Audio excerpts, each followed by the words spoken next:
Hey guys, today in this video, I'll guide you through how you can copy a Discord emoji ID. Watch till the end to grab everything properly. Alright, so let's begin with the video.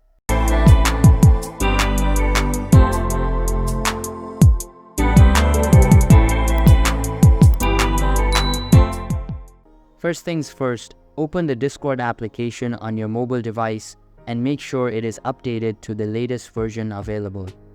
After that, sign in to your account and you will be redirected to the home page. Now, all you need to do is access the target server from the left side panel. After selecting the server, access the text channel and tap on the emoji icon beside the mic icon at the bottom right corner. Now choose the emoji whose ID you would like to copy. Once you've got the right one, long press on it and the emoji ID will be displayed at the top of the pop-up. Once you get the ID, paste or type it in the chat field and the emoji will appear automatically.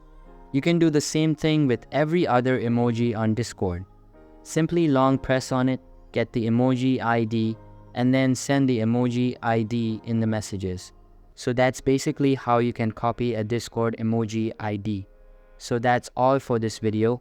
Consider subscribing if you find it helpful, and I'll see you in the next one. Thanks.